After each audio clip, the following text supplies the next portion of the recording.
दिल्ली के नवाह में एक छोटी सी कामयाब सनती यूनिट, लेकिन डॉलर के मुकाबले रुपए की कीमत में जबरदस्त गिरावट से अब इसके बंद हो जाने का अंदेशा है। भारत के सनती हलकों में इस वक्त मायूसी फैली हुई है। बाजार मंदे पड़े हैं, पैदावार घटती जा रही है और महंगाई उरूज पर है। 3-4 दिन पहले गोभी 30 रुपए किलो थी, आज 100 रुपए किलो है। ठीक है, घिया पत्ता गोभी 15 रुपए 20 रुपए किलो थी, आज 60 रुपए किलो है। तो पहले हमारी दुकान 5,000 में भर जाती थी एक दिन में, आज 25-30 हज़ार में दुकान नहीं भरती। अभी कुछ अरसे पहले तक भारत दुनिया की तेज रफ्तार मईशत में था और मुल्क तीसरी सबसे बड़ी मईशत बनने की कगार पर था। आप लोग एक तरफ देख सकते हैं कि मतलब सिटीज़ में high rise building India shining का कैंपेन चल रहा है, और उसी समय पे 2007 में अर्जुन सिंह का रिपोर्ट आता है जो बोलता है कि 77% हमारे देश का पॉपुलेशन 20 रुपये में अपना ज़िंदगी गुजारा करता है। तो of course there has been disparity, और पिछले 20 सालों से ये डिस्पैरिटी और भी बढ़ रहा है। ये दारुल हुकूमत दिल्ली की एक बस्ती है।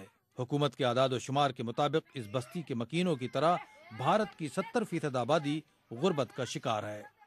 गवर्नमेंट एक हाथ पे ये कहती है कि देखो हमने तरक्की की है, हमने गरीबी घटाई है, एलिमिनेट नहीं हुई है, मैंने हमने गरीबी काफ़ी घटाई है, और दूसरे हाथ से कहती है कि देखो 75% गरीब हैं तो उनके लिए हमें खाना देना है। तो इसमें से एक ही हालत ठीक हो सकती है, दोनों नहीं ठीक हो सकती। जो आदाद शुमार आज पेश किए गए उसके मुताबिक इस बरस मईशत की शरह 4% से नीचे जा सकती है। वज़ीर आज़म ने कहा ये एक आर्जी सूरत हाल है। कुछ लोग ये अंदेशा जाहिर कर रहे हैं कि तरक्की की शरह 3% तक नीचे आ जाएगी। ये बिल्कुल बेबुनियाद है। मुझे उम्मीद है कि इस बरस ये शरह 5.5 के आसपास होगी। लेकिन मुल्क की मईशत गिरती जा रही है, सनती पैदावार घट रही है, बाजार मंदे पड़े हैं, सूद की शरह ऊंचाई पर है और गैर मुल्की सरमायाकार अपना सरमाया भारत से निकाल रहे हैं। चाहे आप इन्फ्लेशन के ऊपर देखें, चाहे आप इंटरेस्ट रेट्स के ऊपर देखें, चाहे आप रुपए के ऊपर देखें कि कॉन्फिडेंस चली गई है। जो बिल्स आ रहे हैं वो ये नहीं देखते कि क्राइसिस में है इकॉनमी, तो इसलिए हमने फूड सिक्योरिटी बिल भी लगा दिया, आज लैंड एक्विजिशन भी हो जाएगा। तो टेंशन जो है बहुत बड़ी हुई है। एक के बाद ऐसी घटनाएं घट रही हैं जिसमें देश का मईशत की सुस्तरवी के लिए हुकूमत पर हर तरफ से नुक्ताचीनियां हो रही हैं, लेकिन हुक्मरान जमात इसके लिए अपोजिशन को मोर्द इल्जाम ठहरा रही है।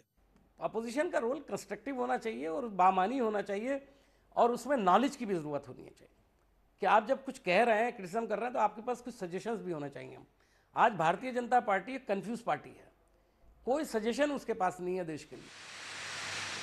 वज़ीर आज़म मनमोहन सिंह का कहना है कि भारत जल्द ही एक बार फिर तेज रफ्तार तरक्की के रास्ते पर होगा।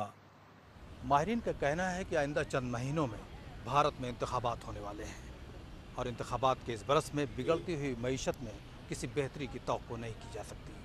Shakeel Akhtar, BBC news, Delhi.